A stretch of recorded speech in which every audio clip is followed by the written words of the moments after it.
Makasabag Part 1 na sabay ka ba? Ako si Maria, isang ina na nagpunta sa Hong Kong para magtrabaho bilang domestic helper. Matagal na panahon akong nangarap na makapagbigay ng mas magandang kinabukasan para sa aking pamilya. Ngunit sa tuwing naiisip ko ang aking anak na si Daniel, bumabalik ang lahat ng alaala ng aking sakripisyo. Hindi naging madali ang buhay sa Hong Kong. Sa bawat araw na lumilipas, nararamdaman ko ang bigat ng pangungulila. Sa tuwing nag-iisa sa aking silid, hindi ko maiwasang mag-isip kung ano na kaya ang kalagayan ni Daniel. Nag-iipon ako ng bawat sentimo. Nagtitiis sa pagod at hirap, iniisip ko lamang ang kanyang kinabukasan. Nang makuha ko ang pagkakataon para makauwi, puno ako ng pag-asa. Akala ko'y makikita ko ang isang masayang mukha ng anak na matagal ko nang hindi nakakasama. Ngunit, nang bumalik ako sa Pilipinas, iba ang bumungad sa akin. Si Daniel, ang aking munting anghel, ay tila hindi na ako kilala. Sa una, akala ko'y nagbibiro lamang siya. Ngunit sa tuwing lalapit ako, siya'y lumalayo. Ang kanyang mga mata ay puno ng galit at pagtanggi. Hindi ko alam kung saan nagmula ang ganitong damdamin. Isang araw, habang nag-aabang ako sa kanya sa labas ng eskwelahan, nakita ko siyang kasama ang kanyang mga kaibigan. Nilapitan ko siya, pinilit kong ngumiti kahit ang puso ko'y nagdurugo. "Daniel! Anak! Kumusta ka na?" Tanong ko habang pilit na pinipigil ang luha. Ngunit, ang sagot niya'y hindi ko inaasahan.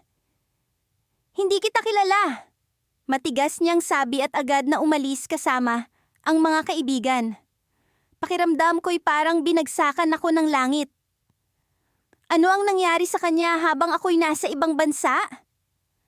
Napansin ko ang pagbabago ng ugali ni Daniel simula nang makipag-usap siya sa kanyang bagong kaibigan. Isang binata na may kakaibang aura, palaging may ngiti, ngunit tila may itinatagong lihim. Sinubukan kong alamin kung sino siya, ngunit sa tuwing magtatanong ako, si Daniel ay nagagalit at lalong lumalayo.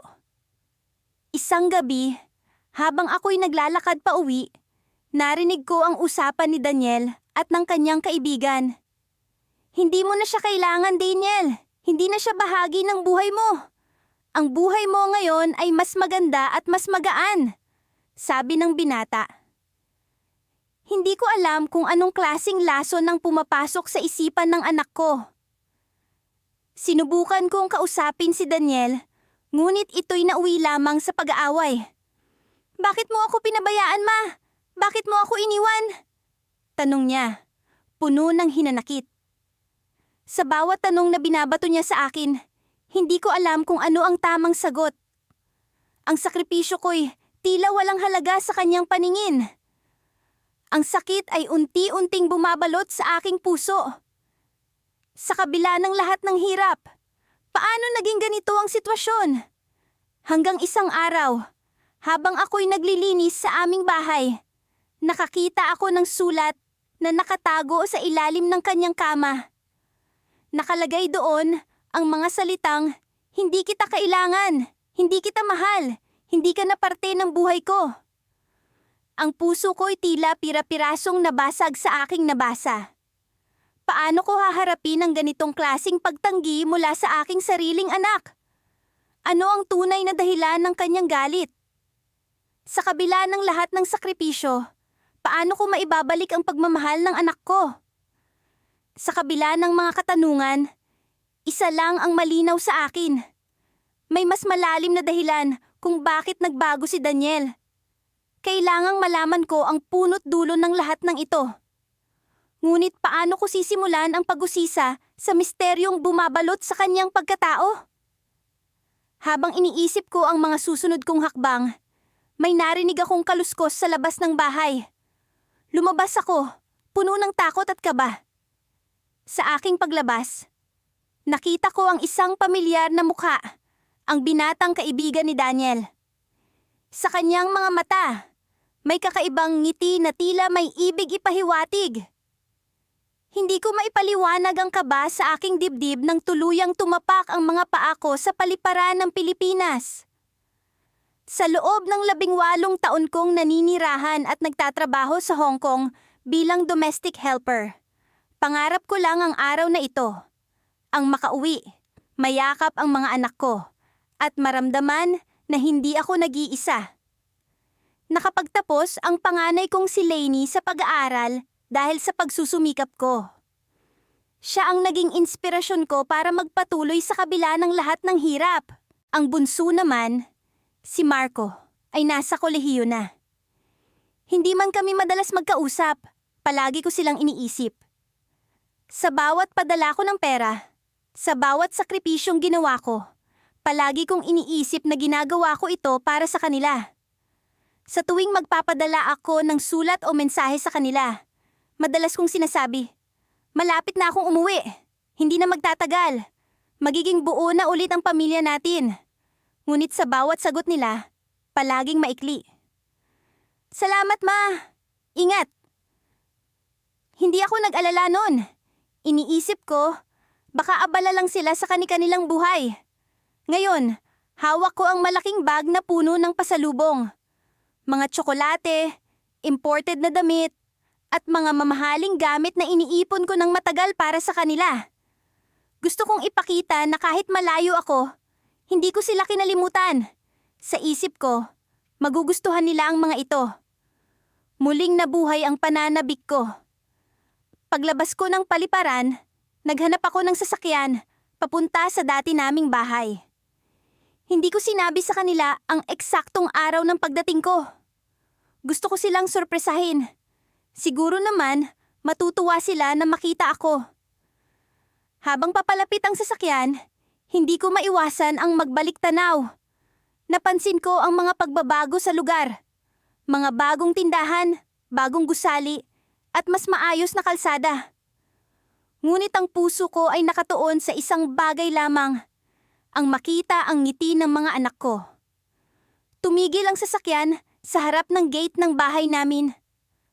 Bumaba ako at tahimik na tumingin sa paligid. Ang bahay ay mas malaki na kaysa dati. Mukhang may mga ipinagawa rito. Napangiti ako, iniisip na ang perang pinadala ko sa kanila ay nagamit nila ng maayos. Tinulak ko ang gate. Hindi ko sinubukang kumatok. Pumasok ako ng tahimik. Sa loob, narinig ko ang tawanan mula sa sala. Nakita ko si Lainey, ang panganay ko, nakaupo sa sofa kasama ang isang lalaking hindi ko kilala. Si Marco naman ay abala sa kaniyang cellphone. Hindi ko alam kung bakit, pero parang biglang bumigat ang pakiramdam ko. Walang nakakakita sa akin. Nasa harap na nila ako, pero parang hindi nila napansin. Lainey! Marco! Tawag ko, puno ng saya. Napatingin sila sa akin. Pero hindi ko nakita ang ngiti o saya na inaasahan ko. Sa halip, parang gulat at pagtataka ang nasa mukha nila. Si Lainey ang unang nagsalita. Ma, bakit nandito ka? Hindi ko alam kung paano sasagutin ang tanong niya. Anak, umuwi na ako. Ayoko nang magtrabaho sa ibang bansa. Gusto ko na kayong makasama. Ngunit hindi iyon ang sagot na inaasahan niya. Napansin ko ang panlalamig sa kanyang tono nang sabihin niya, dapat sinabi mo muna. Abala kami. Abala? Sino ang ina na hindi pwedeng dumating nang walang paalam sa sariling anak? Si Marco naman ay tumayo, pero hindi lumapit. Ma, sanay na kami na ikaw nasa malayo. Paano na lang ang mga gastusin? May trabaho ka pa ba? Parang pinagsakluban ako ng langit at lupa. Ang pagbabalik ko, na inaakala kong puno ng saya, ay tila panaginip na nagiging bangungot. Akala ko magiging masaya kayo na nandito na ako. Sabi ko, pilit na pinipigilan ng luha. Ginawa ko ang lahat para sa inyo. Lahat ng hirap, lahat ng sakripisyo, para sa inyo. Ngunit nanatili silang tahimik. Ang lalaking kasama ni Lainey ay tumayo. Lani, aalis na ako. Mukhang kailangan nyo ng oras bilang pamilya. Nang lumabas na ang lalaki, saka lang nagsalita si Lainey. Ma, Hindi namin alam kung paano ibabalik ang dati.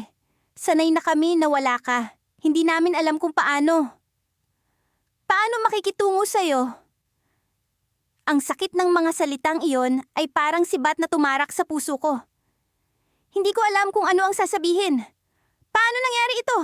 Paano naging ganito kalayo ang loob nila sa akin? Lenny, Marco, pamilya tayo. Hindi ba dapat masaya tayo na nagkasama-sama ulit? Tanong ko, umaasa na may pag-asa pa. Ngunit bago pa sila makasagot, lumabas mula sa likod ng bahay ang isang matandang babae, ang biyenan ko. Bakit ka pa bumalik? Tanong niya. Malamig ang tono. Ang tagal mong nawala, pero ngayon gusto mong magpanggap na nanay ulit. Hindi ganun kadali. Hindi ko alam kung saan nanggagaling ang galit niya. Napatingin ako kay Lainey at Marco, pero pareho lang silang tahimik. Wala ni isa sa kanila ang nagtanggol sa akin. Kung gusto mo ng respeto, sana hindi mo kami iniwan ng ganun katagal. Dagdag ng biyenan ko. Doon ko napagtanto ang isang bagay. Hindi na ako bahagi ng pamilya ko. Sa kabila ng lahat ng sakripisyo, sa kabila ng lahat ng pagmamahal, parang itinakwil nila ako. Habang tumutulo ang luha ko, tahimik akong nagtanong sa sarili, may lugar pa ba ako sa buhay nila? At bago ko pa masagot ang tanong na iyon, biglang tumunog ang cellphone ni Marco. Napatingin siya sa screen, ngumiti, at mabilis na lumabas ng bahay. Hindi ko na natiis. Tumalikod ako. Dala ang bag na puno ng pasalubong. Lumabas ako sa gate. Iniisip kung saan ako pupunta. Ngunit bago ako tuluyang makalayo, narinig ko ang boses ni Lainey mula sa likod. Ma, may sasabihin ako. Napalingon ako, umaasa na maririnig ko ang mga salitang magpapagaan ng puso ko. Hindi ikaw ang nanay na kilala namin. Hindi ko alam kung paano ko tatanggapin ang sinabi niya. Sa puntong iyon, parang biglang gumiba ang mundo ko. Pagkatapos ng ilang taon kong pagtatrabaho sa Hong Kong bilang domestic helper, nagdesisyon akong umuwi sa Pilipinas. Hindi madali ang naging buhay ko roon. Marami akong tiniis, ang layo sa pamilya, ang pagod, ang lungkot sa gabi na tanging mga larawan ng anak ko ang nagpapalakas ng loob ko. Pero sa kabila ng lahat ng iyon, nanatili akong matatag. Ang pangarap ko ay maibigay sa anak ko ang pinakamabuti. Ang bawat padala kong pera, ang bawat sakripisyo, ay para sa kanya. Sa wakas, dumating ang araw na pinakahihintay ko. Habang pauwi sa probinsya, ramdam ko ang magkahalong kaba at pananabik. Pinili kong hindi sabihin kay Angela, ang anak ko, nauuwi ako. Gusto ko siyang surpresahin. Sa isip ko, magiging masaya siya. Pagkaraan ng maraming taon, muli ko siyang makikita. Sa isip ko pa nga, baka tumakbo siya papunta sa akin, niyakap ako ng mahigpit, sabay iyak sa balikat ko. Ang larawan ng eksenang iyon ang nagpatibay ng loob ko sa bawat araw na malayo ako sa kanya. Pagdating sa bahay, napansin kong iba. Mas maayos ang pintura, may bagong gate, at mukhang maraming napabuti sa lugar. Nakaramdam ako ng kaunting galak. Iniisip ko, siguro nagamit nila ng maayos ang perang pinapadala ko. Mabuti naman at nakapagpundar sila. Sa labas ng bakuran, nakita ko si Angela. Dalaga na siya, hindi ko halos makilala. Ang dating bata na ipinagpaalam ko sa kapitbahay noong unang beses akong umalis, ngayon ay isang ganap na babae. Napakaganda niya. Bagay na bagay sa kanya ang mahabang buhok at ang makinis niyang kutis. Hindi ko napigilang mapaluha. Ito na ba ang anak ko? Tanong ko sa sarili. Tinawag ko siya, Angela, anak! Nang makita niya ako, saglit siyang natigilan. Tila nagulat siya. Akala ko, tatakbo siya papunta sa akin. Pero hindi. Nanatili siya sa kinatatayuan niya. Sumimangot ang mukha niya at tumingin sa akin na parang may galit. Anong ginagawa mo rito? Malamig niyang tanong. Hindi ko alam kung paano sasagot. Hindi iyon ang inaasahan kong reaksyon. Uuwi na ako, anak. Dito na ako sa Pilipinas. Hindi na ako aalis. Sagot ko. Pilit nang ngumiti para maibsan ang tensyon. Ngunit hindi siya ngumiti pabalik. Sa halip, tumalikod siya at pumasok sa bahay. Naiwan akong nakatayo sa labas, hawak ang maleta ko. Nangingilid ang luha sa mata ko. Bakit ganito? Anong nangyari? Bakit parang galit siya sa akin? Nagdesisyon akong pumasok sa loob. Pagbukas ng pinto, nakita ko ang mas maganda at mas maluwag na sala. May mga bagong muebles, may telebisyon na mukhang bago, at may aircon sa dingding. Hindi ko maiwasang mapansin ang mga bagay na ito.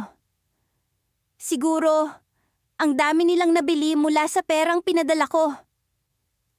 Ngunit sa kabila ng kaginhawaang ito, may bigat akong nararamdaman sa hangin. Parang may kung anong hindi tama. Sa dining area, naroon ang ama ni Angela, si Ramon. Nakaupo siya, nagkakape, at tila walang balak bumati. Nandito ka na pala. Malamig niyang sabi habang hindi man lang tumingin sa akin. Oo, Ramon. Uuwi na ako. Gusto kong makasama si Angela. Sagot ko. Pilit na pinipigil ang galit sa tinig ko. Ang dami kong tanong, pero ayokong magsimula ng alitan. Tumayo siya, tumingin sa akin, saka nagtanong, sigurado ka bang gusto ka pa niyang makasama? Parang sinaksak ang dibdib ko. Hindi ko alam kung ano ang ibig sabihin niya, pero mas pinili kong manahimik. Muli kong tinawag si Angela, pero hindi siya sumagot. Pumasok siya sa kwarto niya, sinarado ang pinto, at hindi na lumabas. Pagod na pagod ako, kaya nagdesisyon akong magpahinga muna. Pumunta ako sa dating kwarto ko, pero pagpasok ko, napansin kong iba na ang mga gamit. Hindi na ito mukhang kwarto ko. Nakaramdam ako ng kakaibang lungkot.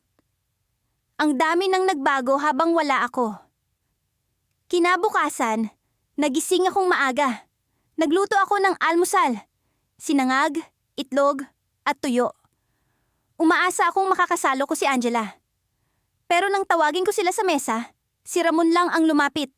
Hindi dumating si Angela. Nang tanungin ko kung nasaan siya, sagot niya, hindi siya kumakain ng mga ganyan. Wala ka na sa Hong Kong, pero mukhang hindi mo siya kilala.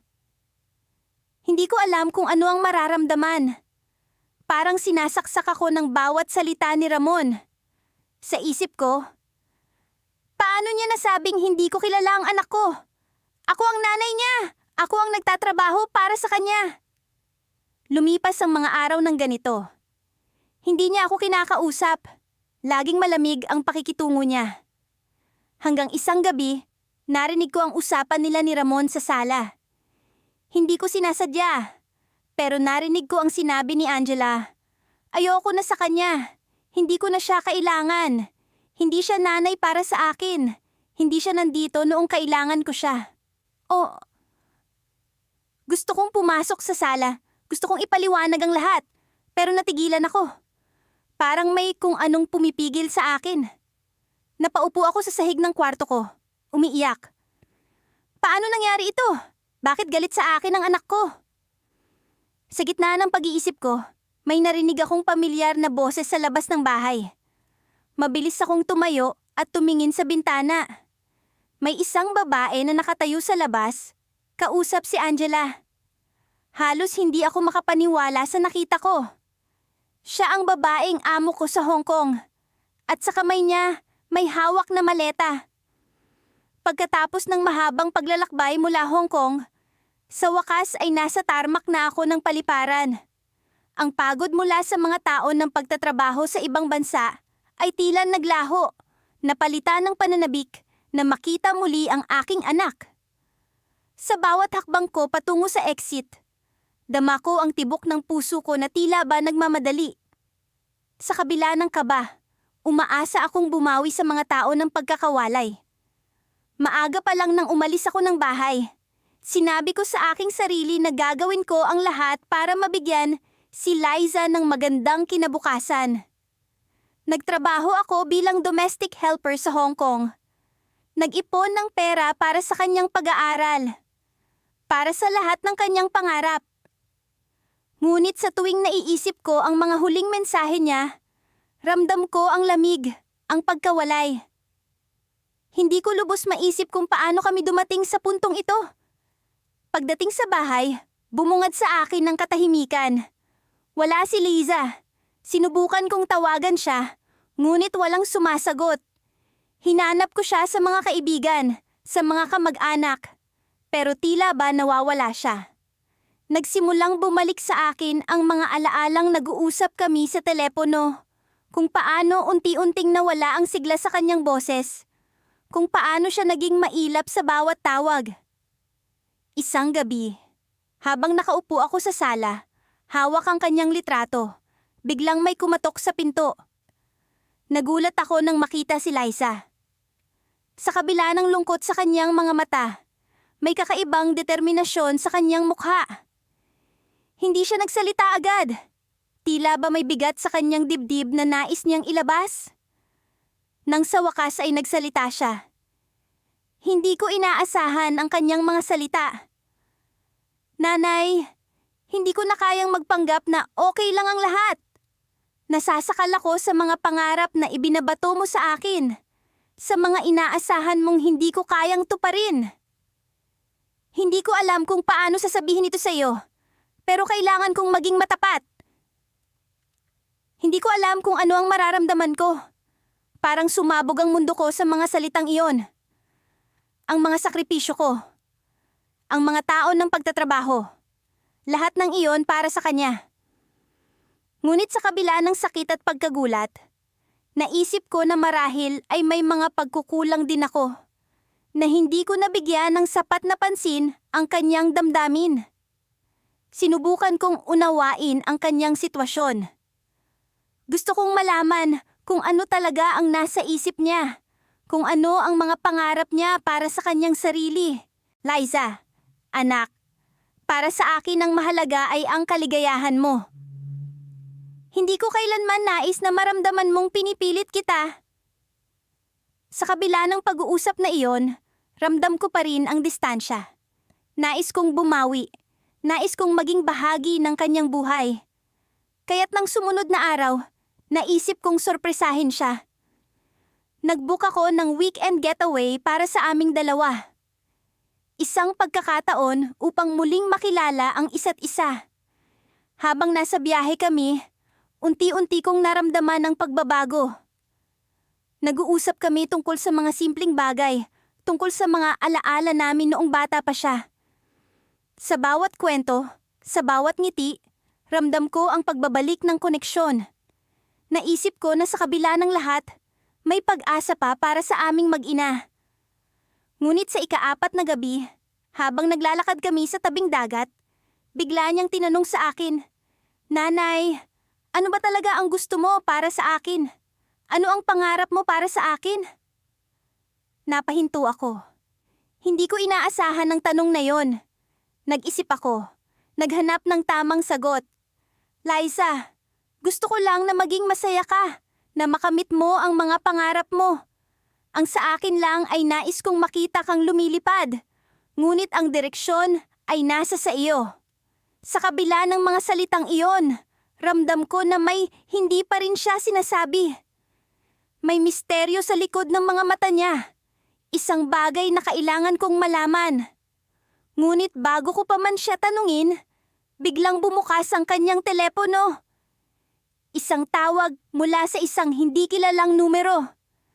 Nang sagutin niya ito, nag-iba ang kanyang mukha. Tila ba nabalot ng kaba. "Nanay, kailangan kong pumunta sa Maynila.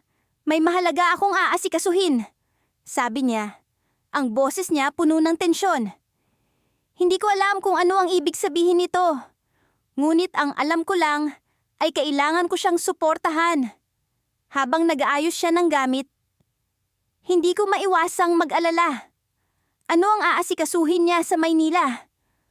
Ano ang hindi niya sinasabi sa akin? Sa kabila ng pag-aalala, alam kong kailangan kong ipakita ang tiwala ko sa kanya. Ngunit sa loob ng puso ko, Naroon ang pangamba na maaring may mas malalim na dahilan ng pag-alis niya. At sa pag-alis niya, naiwan akong nag-iisip sa tabing dagat. Sa ilalim ng mga bituin, umaasa na ang kanyang mga hakbang ay magdadala sa kanya sa kaligayahan at sa sagot sa mga tanong na bumabalot sa aming mag-ina. Pagkatapos ng ilang taon, natutunan kong ipikit ang aking mga mata sa mga alaalang hindi ko maibalik. Ang mga ngiti ng aking anak, si Miguel, noong siya'y musmus pa. Ang mga yakap na tila walang hangganan. At ang mga pangako ko na hindi ko siya iiwan. Sa aking pagtatrabaho bilang OFW sa Hong Kong, ang bawat araw ay naging pag-aalay ng aking sarili para sa kanyang kinabukasan. Pero sa likod ng aking pagsisikap, nagtatago ang isang katotohanang hindi ko kailanman inaasahan. Bumalik ako sa Pilipinas na puno ng pag-asa na ang mga tao ng aking sakripisyo ay magbubunga ng isang masayang pagsasama-sama. Nang bumaba ako sa eroplano, ang hangin ng aking bayan ay tila may dalang bagong simula. Pero ang aking pag-uwi ay hindi naging tulad ng inaasahan ko. Pagdating sa aming bahay, bumungad sa akin ang katahimikan na tila isang sumpa. Wala ang mga yakap ni Miguel. Wala ang mga nangiti. Ang mga sulat na ipinadala ko sa kanya, na may mga larawan ng mga lugar na pinuntahan ko, ay nakatambak sa isang sulok, hindi man lang nabuksan. Ang mga regalo na ipinadala ko tuwing Pasko at Kaarawan ay tila mga alaala ng isang nakaraan na hindi niya pinapansin. Minsan, sa isang gabing puno ng ulan, naglakas loob akong kausapin si Miguel. Nasa sala siya, abala sa kanyang cellphone. Umupo ako sa tabi niya, umaasang magkaroon kami ng pagkakataon na makapag-usap. Miguel, kamusta ka na? Tanong ko, puno ng kaba. Hindi siya tumingin sa akin, patuloy lang sa pag-scroll sa kanyang screen. Okay lang, ma, sagot niya, malamig at walang pakialam. Ang sakit na dulot ng kanyang kawalan ng interes ay tila sibat na tumusok sa aking puso. Miguel, alam mo ba kung gaano kita na-miss? Patuloy ko, umaasang maramdaman niya ang pagmamahal na dala ko. Sa wakas, tumingin siya. Ngunit ang kanyang mga mata ay puno ng galit. Na-miss mo ako? Paano mo nasabing na-miss mo ako? Hindi mo ba naiisip na iniwan mo kami para sa pera? Ang kanyang mga salita ay tila mga salamin na tigyan na nagsira sa aking mga pangarap. Hindi ko inakala na ang kanyang tingin sa akin ay ganito na. Miguel, ginawa ko ito para sa kinabukasan mo. Para sa atin, paliwanag ko, habang ang luha ay unti-unting bumabagsak sa aking pisngi. Tumayo siya, naglakad palayo, at iniwang mag-isa ako sa sala. Hindi kita kailangan, ma. Bulong niya, ngunit sapat na para marinig ko. May sarili akong buhay. Bawat salitang binitawan ni Miguel ay parang mga sugat na hindi maghilom. Paano ko maibabalik ang mga tao na nawala? Paano ko siya mapapaniwala na ang bawat sakripisyo ay para sa kanyang kabutihan?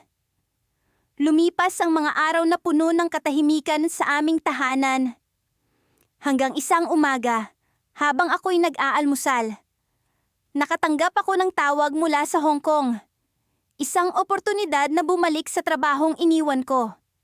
Nagdalawang isip ako, pero sa loob ng aking puso, naramdaman ko ang isang tawag para sa pagbabago.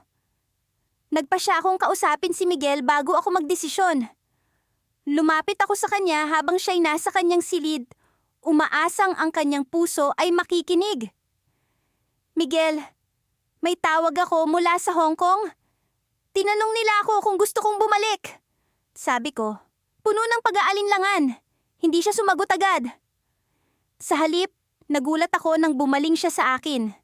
Ang kanyang mukha ay may kakaibang ekspresyon. Bumalik ka na lang, ma.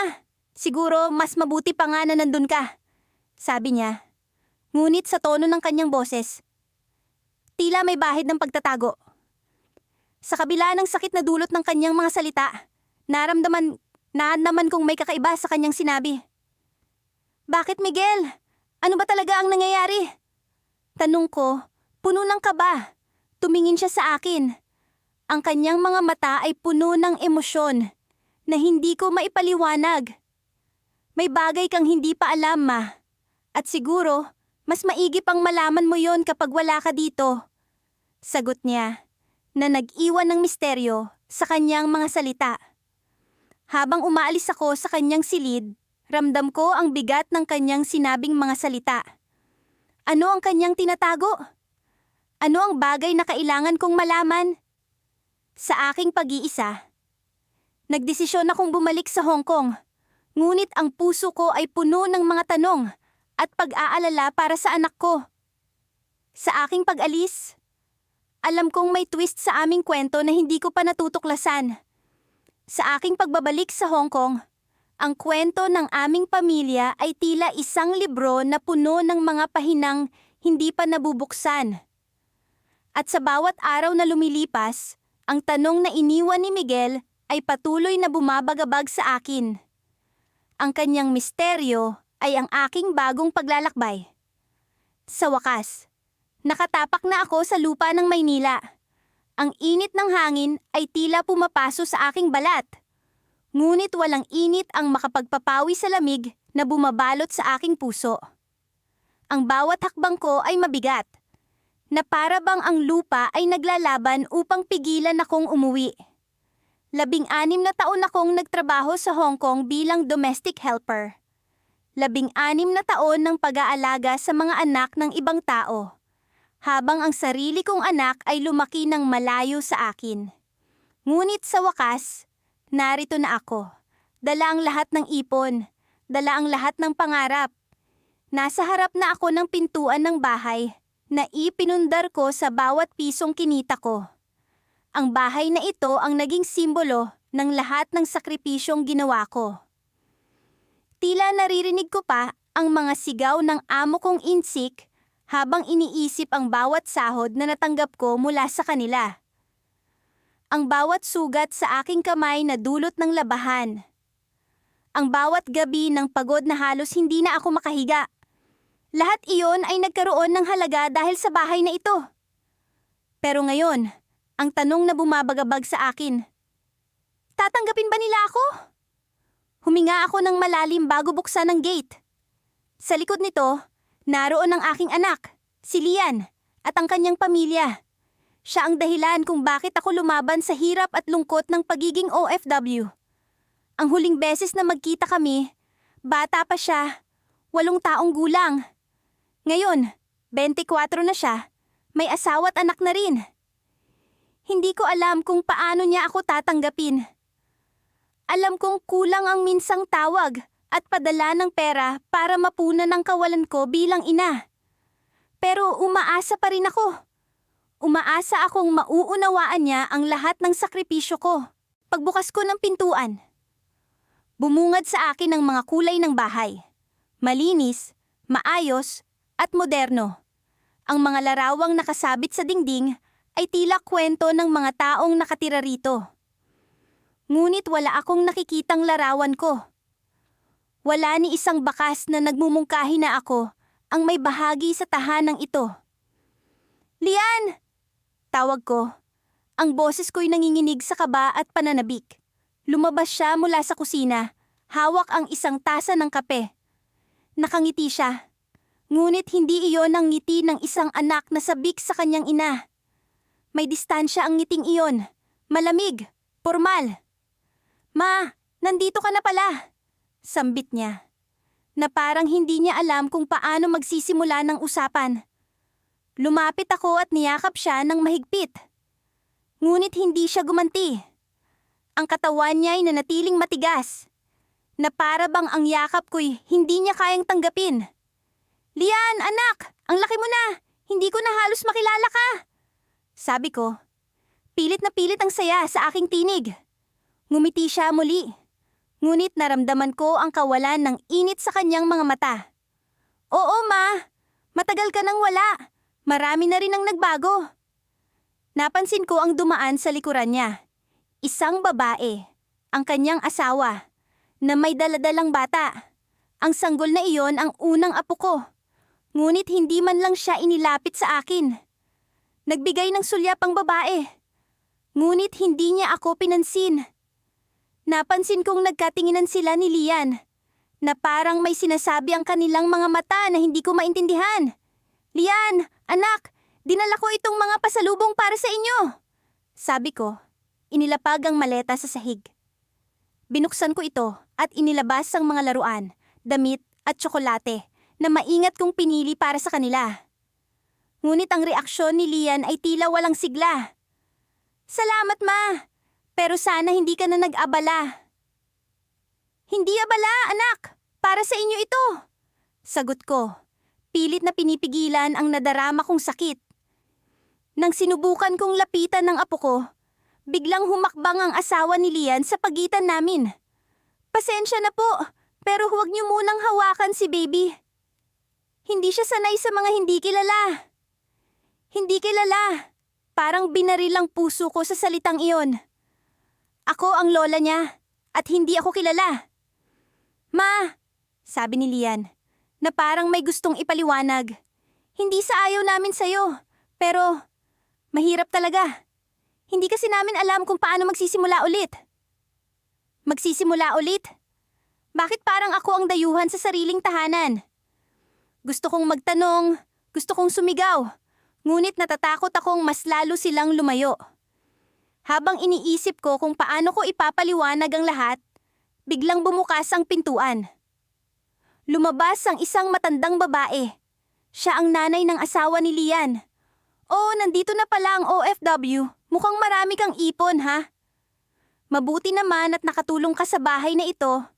Sabi niya, sabay ngiti na tila may halong pangungutya. Biglang tumingin si Lian sa akin. Ang kanyang mukha'y nag-aalangan. Sa sandaling iyon, naisip ko ang isang bagay na hindi ko inaasahan. Ang bahay na ito, ang bahay na pinaghirapan ko, tila hindi na akin. Hindi ko na ito tahanan. Lian, ano ba talaga ang nangyayari? Tanong ko. Ang boses ko'y puno ng pighati. Ngunit bago siya makasagot, narinig ko ang matandang babae. Sige, magpahinga ka na lang. Pero huwag mong kalimutan na hindi ikaw ang nagmamay-ari ng bahay na ito. Ang bahay na ito ay pag-aari na ng anak ko. Nagpapasalamat kami sa sakripisyo mo, pero hanggang dito lang iyon. Parang biglang nagdilim ang paligid.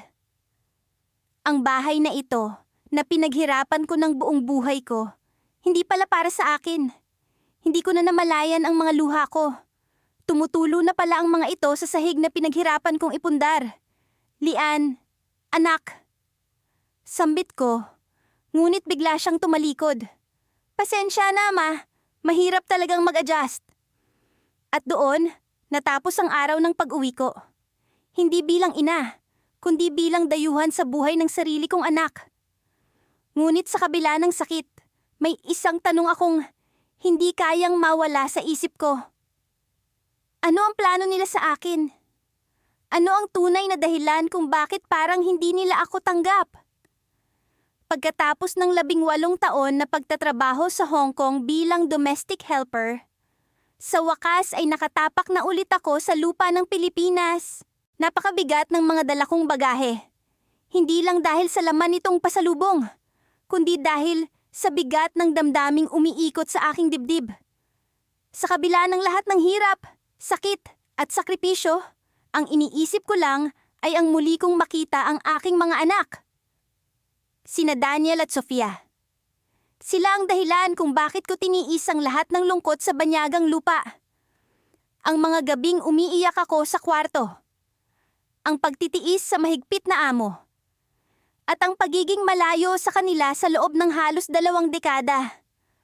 Pagdating ko sa terminal, hinanap ko agad ang mukha ng aking mga anak.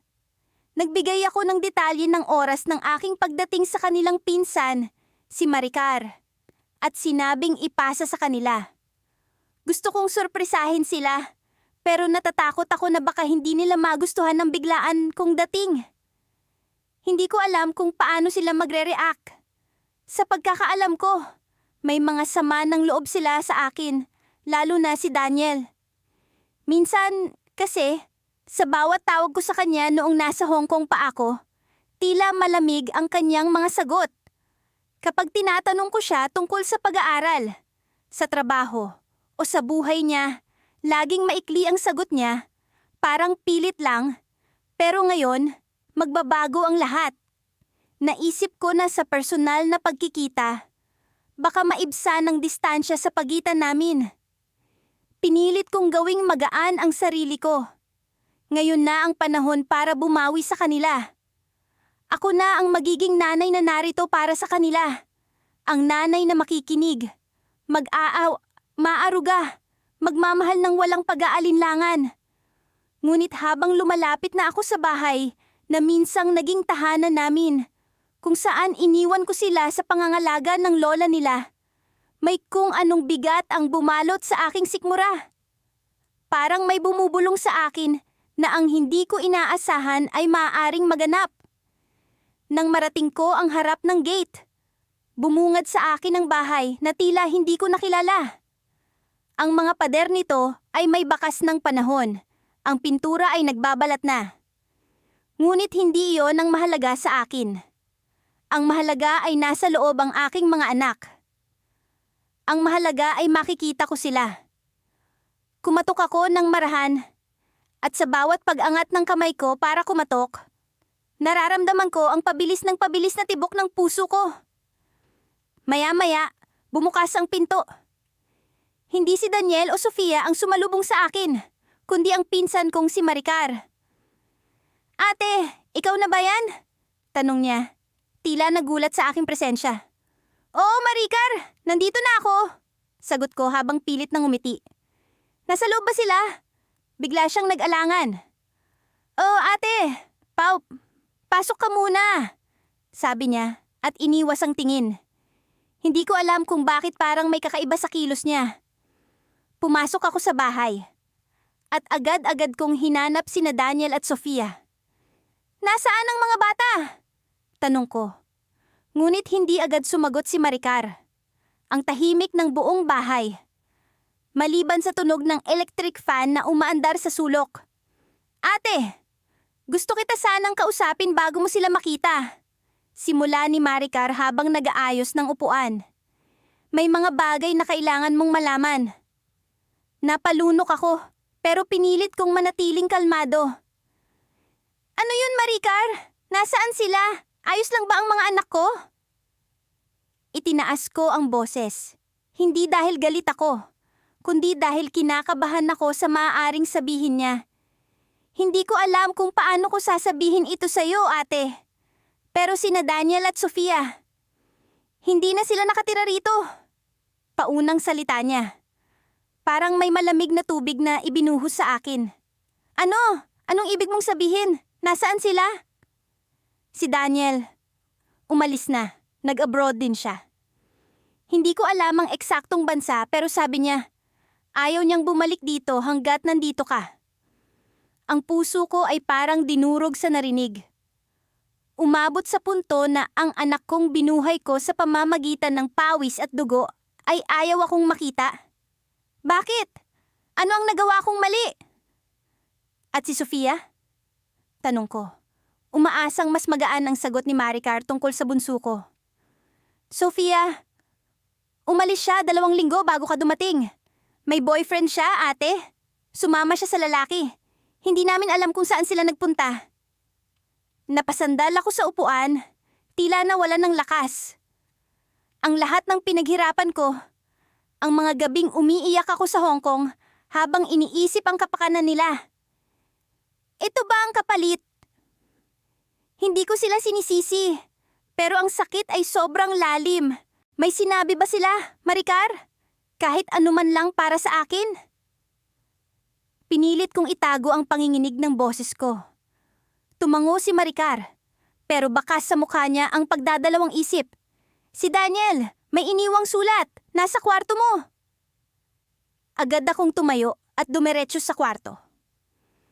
Hindi ko na ininda ang bigat ng bagahe ko, ni ang mga luha kong nag-uunahan sa pagtulo. Nang makita ko ang sulat na nakaipit sa lamesa, Halos hindi gumalaw ang mga daliri ko sa pagbukas nito. At doon, sa sulat ni Daniel, naroon ang mga salitang tumarak sa puso ko. Hindi pera ang kailangan namin, Mama. Kailangan namin ng isang nanay, pero huli na ang lahat. Napaupo ako sa sahig, hawak ang sulat, at sa pagpatak ng luha ko, isang tanong ang naglalaro sa isip ko. Paano ko maitatama ang lahat kung hindi man lang nila ako binibigyan ng pagkakataon? Sa likod ng sulat, may isang linya na tila nagbigay sa akin ng bagong kaba. May mga bagay na hindi mo alam tungkol sa amin, Mama. At kung malaman mo, baka hindi mo kami mahalin tulad ng dati. Ano ang ibig niyang sabihin? Sa paglipas ng mga taon, ang bawat araw na nagdaan sa Hong Kong ay tila isang pagsubok ng katatagan at tibay ng loob. Madalas kong naiisip ang aking mga anak, lalong-lalo na si Marco. Ang panganay kong anak. Siya ang dahilan kung bakit ako nagdesisyong mang-ibang bansa upang mabigyan siya ng magandang kinabukasan. Sa kabila ng lungkot at pangungulila, tiniis ko ang lahat. Para sa kanila. Para sa kanyang mga pangarap. Ngunit sa bawat pag-uwi ko sa Pilipinas, tila may unti-unting nagbabago. Hindi na ako ang ina na kanilang inaasahan. May distansya, may lamig. Isang bagay na hindi ko maipaliwanag. Dati-rati, sa tuwing uuwi ako, sabik silang sumalubong. Ngayon, tila wala na ang sigla at galak sa kanilang mga mata. Sa isang pagkakataon, habang ako'y naglalakad patungo sa aming bahay mula sa airport, ramdam ko ang bigat ng aking mga hakbang. Iniisip ko ang mga pasalubong na dala ko. Mga laruan, damit, tsokolate. Mga bagay na alam kong ikatutuwa nila. Ngunit bakit parang ang bigat ng aking dibdib? Bakit parang may kaba sa aking puso? Pagdating ko sa bahay, sinalubong ako ni Marco sa pintuan. Ma, nandito ka na pala. Malamig niyang bati. Ang mga salitang iyon ay tila mga patalim na tumarak sa aking puso. Hinanap ko ang kanyang mga mata. Ngunit tila umiiwas siya. Oo, anak! Miss na miss ko na kayo! Sabi ko habang pilit nang umiti. Sinubukan kong yakapin siya, ngunit hindi niya ito tinugon. Ano bang nangyayari, Marco? Tanong ko. Puno ng pag-aalala. Hindi ko na matiis ang kanyang pag-iwas. Anong nangyayari? Wala naman, Ma. Sagot niya, sabay talikod. Hindi ko mapigilan ang aking luha. Tumakbo ako sa kwarto. Umaasang may sagot sa mga tanong na bumabagabag sa akin. Doon ko nakita ang aking asawa. Bakit ganun si Marco? May problema ba? Tanong ko, puno ng pag-aalala. Ngunit ang sagot niya ay tila hindi sapat. Bata pa siya, pagod lang siguro, hayaan mo muna. Sabi niya. Ngunit alam kong may mas malalim pang dahilan. Lumipas ang mga araw na puno ng pag-aalala. Pansin ko rin ang pag-iwas ng aking mga anak sa akin. Hindi ko alam kung saan ako nagkulang. Sa tuwing susubukan kong kausapin si Marco, lagi siyang may dahilan para umiwas. Hanggang sa dumating ang araw na hindi ko na kayang tiisin ang katahimikan. Isang gabi, nang bumaba siya para kumuha ng tubig sa kusina, hinarap ko siya. Marco, kailangan nating mag-usap. Ano ba talagang problema? Tanong ko, puno ng determinasyon. Hindi siya nakaiwas. Napatingin siya sa akin at sa wakas, nagsalita. Ma, hindi ko alam kung paano ko sasabihin sa'yo, pero hindi ko na alam kung paano kita ituturing na nanay. Sabi niya, habang ang mga mata ay puno ng pag-aalinlangan. Ang mga salitang iyon ay tila isang bomba na sumabog sa aking dibdib. Bakit? Anong nagawa kong mali? Tanong ko. Halos hindi na makapagsalita sa sakit. Ma, simula nang umalis ka, parang iba na ang lahat. Hindi kita naramdaman, hindi kita nakasama. Para kang estranghero sa buhay ko. Sagot niya, habang ang kanyang mga mata ay puno ng luha. Sa puntong iyon, naintindihan ko Ang sakripisyo ko para sa kanila ay nagdulot ng puwang sa aming relasyon. Isang puwang na hindi ko na malayang lumaki sa paglipas ng panahon. Niyakap ko siya, kahit na siya'y umiwas. Anak, patawarin mo ako. Ginawa ko ang lahat para sa inyo. Pero alam ko na hindi ko naibigay ang pinakamahalaga. Ang presensya ko bilang ina. Sabi ko, habang ang luha ay tuluyang bumagsak. Pero nandito na ako, at hindi na ako aalis. Pangako ko, umaasa na mapupunan ng puwang na iyon. Ngunit sa kabila ng aking pangako, alam kong hindi ito magiging madali. Alam kong hindi ito agad mapupunan ng mga yakap at salita. Kailangan kong patunayan ang sarili. Kailangan kong makipaglaban para sa pagmamahal ng aking mga anak. At sa puntong iyon, narinig ko ang isang katok sa pintuan. Sinilip ko kung sino at laking gulat ko nang makita ko ang isang pamilyar na mukha. Si Tita Luisa, ang kapatid ng aking asawa na matagal nang nasa Amerika. May kailangan tayong pag-usapan, sabi niya, puno ng seryosong tono. Ang kanyang mga mata ay may daladalang lihim. Isang lihim na maaring magbago sa lahat ng aking inaakala. Sa kanyang kamay, may hawak siyang isang dokumento. Isang dokumento na maaring ang kasagutan sa lahat ng tanong na bumabagabag sa akin. Ngunit ang tanong, handa ba akong malaman ang katotohanan? Doon ko naramdaman ng isang matinding kaba. Ang lahat ng aking pinaghirapan, ang lahat ng aking sakripisyo, ano ang kahihinatnan nito? Ano ang nilalaman ng dokumentong iyon? Sa loob ng aking puso, alam ko, ito ang simula ng isang mas malalim na laban. Ang laban para sa pagmamahal, ang laban para sa katotohanan. Pagkatapos ng mahigit 2 dekadang pagtatrabaho sa Hong Kong, sa wakas ay nagpaalam na ako sa aking mga amo. Hindi madali ang desisyon kong ito, lalo na't napamahal na rin ako sa mga batang inalagaan ko roon. Mga batang hindi ko kadugo, ngunit itinuring kong parang sarili kong anak. Ngunit alam kong panahon na upang bumalik sa Pilipinas. Ang pangarap ko na makapiling muli ang aking tunay na pamilya, ang aking anak na si Carlo, ay hindi ko na kayang ipagpaliban pa. Sa bawat hakbang ko papunta sa paliparan, ramdam ko ang bigat ng mga tao ng sakripisyo. Inilaan ko ang kabataan ko sa banyagang lupa, nagpakasakit upang mabigyan ng magandang buhay ang anak ko. Sa tuwing mahihirapan ako noon, iniisip ko na lang si Carlo. Ang mga ngiti niya sa litrato, ang boses niya sa tawag, ang mga sulat niyang puno ng pangako. Na mahal pa rin niya ako kahit matagal kaming hindi nagkakasama. Ang mga alaala niya ang naging lakas ko sa bawat araw na malayo ako sa kanya. Pagdating ko sa Pilipinas, dama ko ang init ng hangin at ang halimuyak ng lupaing matagal kong iniwan. Parang bumalik ako sa isang lugar na pamilyar, ngunit kakaiba. Sa isip ko, hindi magtatagal. Makakapiling ko na si Carlo. Ini-imagine ko ang yakap niya, ang pagkamangha niya sa lahat ng pasalubong na dala ko, mga bagay na pinag-ipunan ko sa loob ng maraming taon. Ang saya sa dibdib ko ay mahirap ipaliwanag. Pero nang makarating ako sa bahay namin, para akong binuhusan ng malamig na tubig. Ang dating masiglang tahanan ay tila naging iba. Ang malalaking puno sa harapan ay hindi na rin nagbunga. Ang mga pader ay may mga bitak. Ang pintuan ay tila hindi na naaalagaan. Tumunog ang pintuan nang marahan ko itong itulak. Ang loob ng bahay ay tahimik, ngunit hindi ko maramdaman ang init ng pamilya. Carlo? Tawag ko, halos pabulong. Umaasa pa rin ako na tatakbo siya palabas ng kwarto at yayakapin ako gaya ng ginawa niya noong huling umuwi ako. Mga 10 taon na ang nakaraan.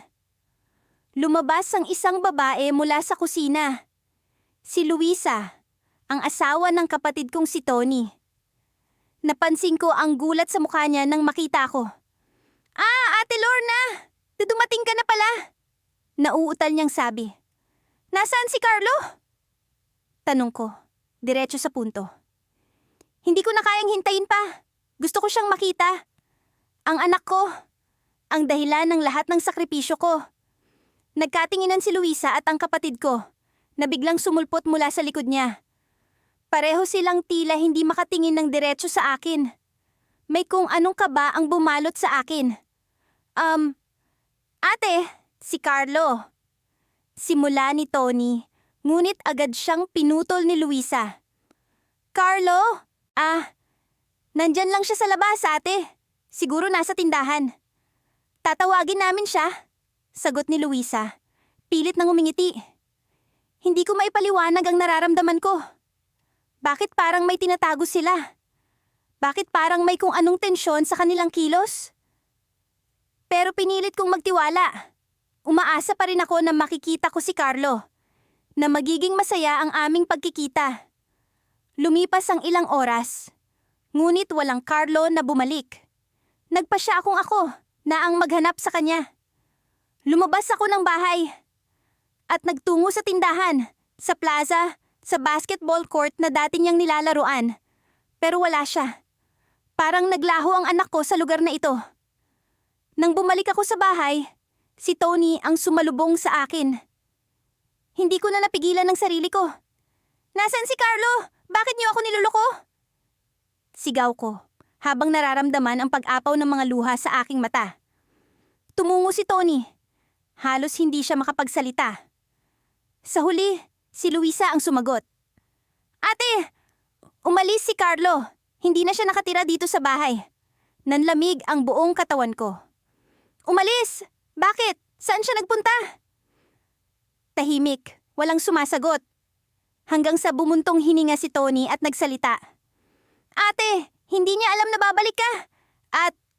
At parang galit siya sa'yo. Parang binagsakan ako ng langit at lupa. Galit? Bakit? Ano ang ginawa ko?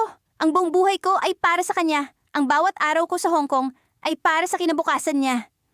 Sa mga oras na iyon, bumalik sa akin ang lahat ng tanong na matagal ko nang iniiwasang tanungin ng sarili ko. Anong ibig mong sabihin? Well, simula ni Tony, ngunit tumigil siya.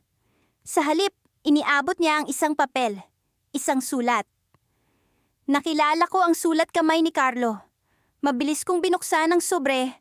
Halos mapunit ko ito sa pagmamadali. Ang mga unang linya ng sulat ay nagpatigil sa mundo ko. Nanay, sana huwag mo na akong hanapin. Hindi kita kailangan. Hindi mo ako kilala at hindi kita kilala. Hindi kita mapapatawad. Parang nawala ang lahat ng hangin sa paligid ko. Hindi ko na natapos basahin ang sulat. Ang sakit na nararamdaman ako ay parang sugat na hindi maghilom-hilom. Ang anak ko, ang mismong dahilan ng sakripisyo ko, ang nagtaboy sa akin. Pero bago pa man ako tuluyang mawalan ng pag-asa, may narinig akong mahina ngunit pamilyar na boses mula sa pintuan. Nanay! Napalakas ang tibok ng puso ko. Agad akong tumingin sa pintuan. Si Carlo. Pero bakit may kasama siyang bata? Sino ang batang iyon? At bakit galit na galit ang tingin niya sa akin? Ang araw ng aking pag-uwi ay tila isang eksenang matagal kong inasam. 13 taon sa Hong Kong bilang kasambahay. 13 taon na puno ng sakripisyo, pagtitiis, at pangungulila. Ngayon, sa wakas, makikita ko na ang aking mga anak. Ang mga litrato lamang nila ang madalas kong titigan sa gabi. Ang bawat kuha ay tila sinisilid ko sa puso upang hindi mawala. Sa bawat padala kong balikbayan box, iniisip ko ang kanilang mga ngiti. Ang tuwa sa pagbukas ng mga damit, sapatos, tsokolate, laruan, at mga bagay na akala ko'y magpapadama ng pagmamahal ko kahit malayo ako. Ngayon, hindi na balikbayan, box ang darating sa kanila. Ako na mismo ang pupunta. Sa eroplano, habang naglalakbay, hindi ko maiwasang makaramdam ng kaba. Ano kaya ang magiging reaksyon nila? Masaya kaya sila? Baka nabawasan na ang tampo sa akin, ang galit Ang tanong kung bakit kailangan kong umalis. Baka tanggapin nila ako sa wakas. Pagdating ko sa Maynila, halos hindi ko na maramdaman ang bigat ng mga dalang maleta. Ang saya ko, ang pananabik, ang pag-asa, ang lahat ay tila nagbigay lakas sa akin. Sa loob ng bus papuntang probinsya, binibilang ko ang oras, ang minuto, hanggang sa marating ko na ang bahay na iniwan ko noon. Pagdating ko, nandanong ko sa harap ng lumang tarangkahan.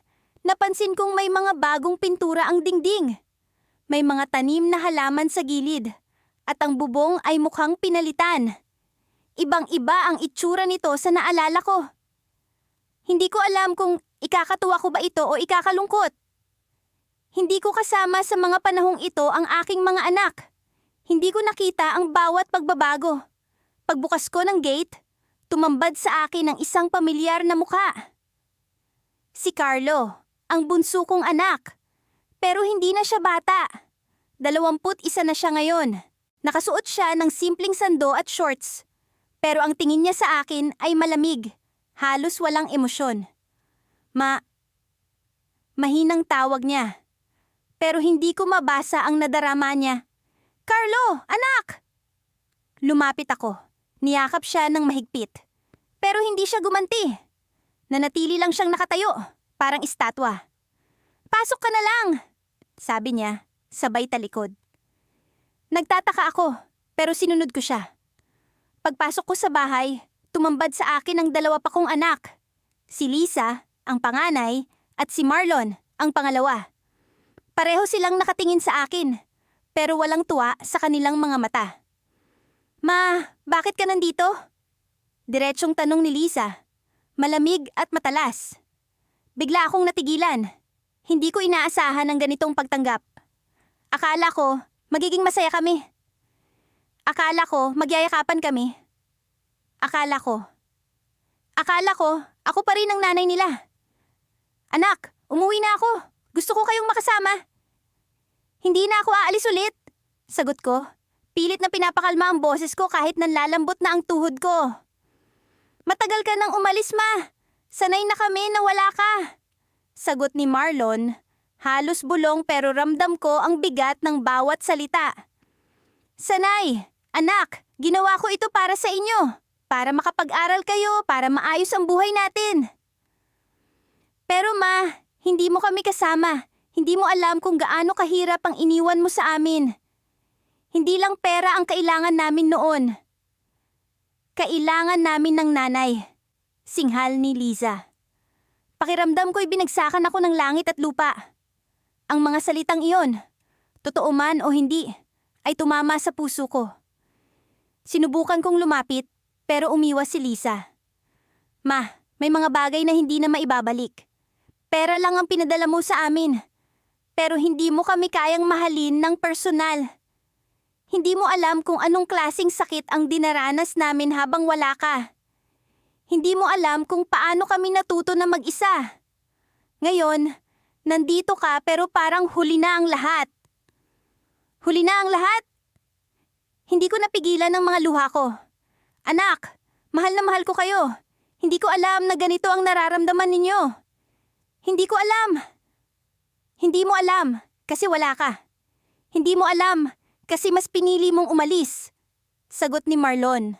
Malamig ang tingin. Bigla kong naramdaman ang bigat ng lahat ng taon na nawala. Ang bawat sakripisyong ginawa ko sa Hong Kong.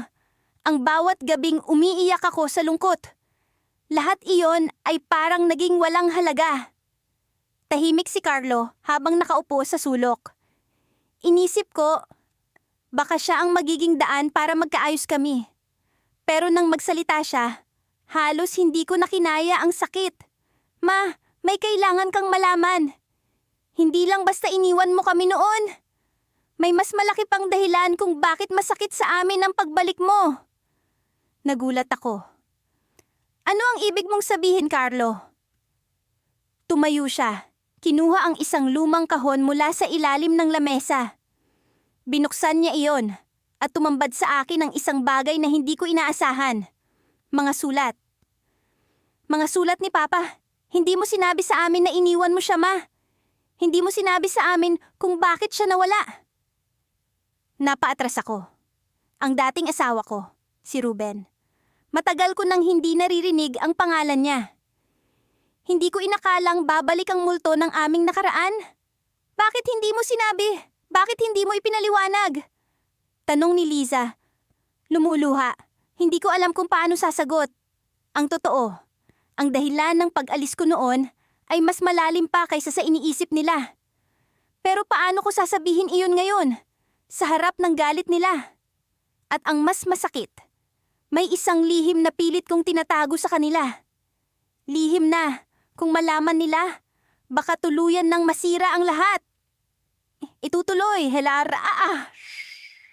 Pagkababa ko mula sa bus, tumigil ako saglit upang damhin ang simoy ng hangin sa aming baryo. Hindi ko akalaing makakauwi ulit dito matapos ang 14 na taon sa Hong Kong. Ang bawat yapak ko sa lupa ay may halong kaba at pananabik. Sa wakas, makikita ko na ang mga anak ko. Ang mga anak kong pinaghirapan kong buhayin. Kahit pa ang kapalit ay malayo ako sa kanila. Sa bawat remittance na ipinadala ko, naramdaman kong unti-unti kong napupunuan ng responsibilidad ko bilang ina. Pero ngayon, hindi ko alam kung paano nila ako tatanggapin. Habang papalapit ako sa bahay namin, napansin ko ang mga bakas ng pagbabago. Ang dating kubo naming gawa sa kawayan ay naging konkretong bahay. Malaki na ito at may gate pa.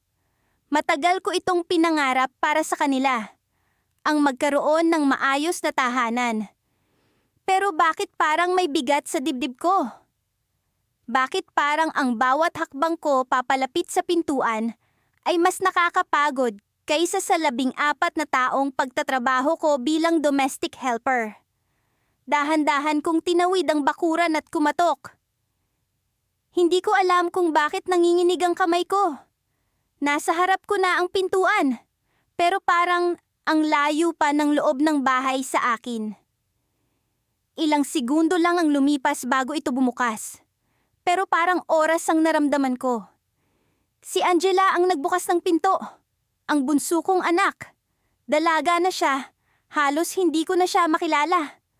Ang dating maliit na batang humahabol sa akin tuwing uuwi ako sa Pilipinas ay naging isang maganda at matikas na babae. Pero ang tingin niya sa akin, malamig. Hindi ito ang tingin na inaasam ko. Ang tingin ng isang anak na sabik makita ang kanyang ina. Ma, sabi niya. Pero walang galak sa kanyang boses. Anong ginagawa mo dito? Parang sinaksak ang puso ko. Hindi ko alam kung paano sasagot. Anong ginagawa ko dito? Anak ko sila. Bahay ko ito. Pero bakit ganito ang pakiramdam? Anak, nandito na si Mama. Uuwi na ako. Hindi na ako aalis ulit. Sagot ko. Pilit nang umiti kahit parang babagsak ang mundo ko. Hindi niya ako pinapasok agad. Sa halip, tumingin siya sa likod niya, na parang may inaasahan. Maya-maya pa, lumabas si Carl, ang panganay kong anak. Kay Carl ako may malaking pag-asa. Siya ang pinakamalapit sa akin noon. Pero tulad ni Angela, malamig din ang ekspresyon niya. Ma, bakit ka nandito? Tanong niya. Mas matindi ang sakit ng tanong niya kaysa kay Angela. Parang hindi siya masaya na makita ako. Anak, nandito na ako para sa inyo. Hindi na ako magtatrabaho sa Hong Kong. Hindi na tayo magkakahiwalay. Sagot ko. Pilit hinahabol ang tibok ng puso ko na tila gustong kumawala. Ma, hindi mo na kailangang bumalik. Hindi mo na kailangang magpakita pa.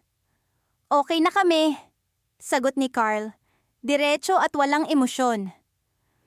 Pakiramdam ko ay binagsakan ako ng langit at lupa.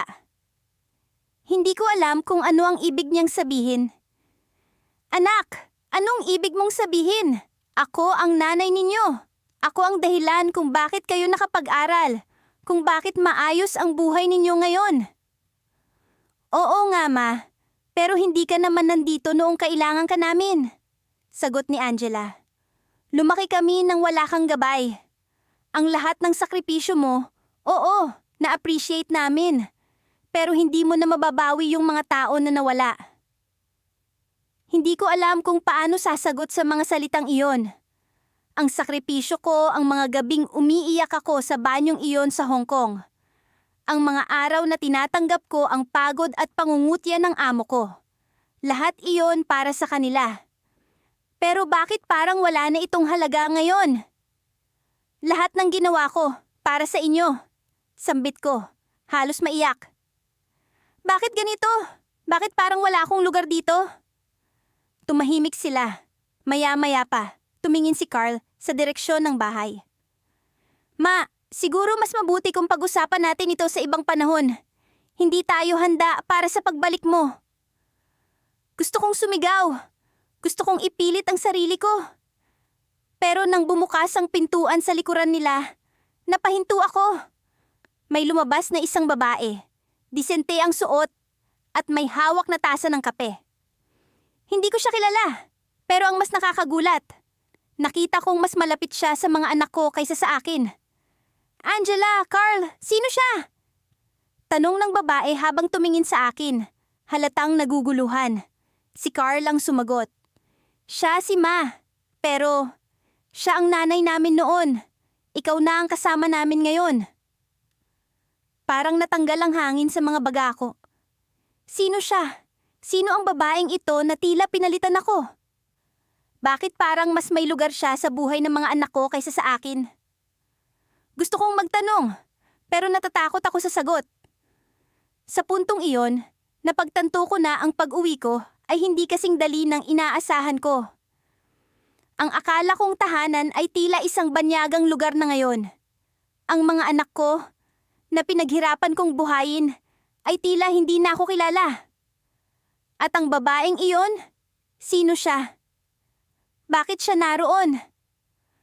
Ang pintuan ay dahan-dahang isinara ni Carl sa harapan ko. Ang huling tingin niya sa akin ay puno ng lamig. Naiwan akong nakatayo sa labas, mag-isa, habang ang gabi ay unti-unting bumalot sa lugar. Ang tanong ko, paano ko maibabalik ang lugar ko sa pamilya ko? At sino ang babaeng iyon?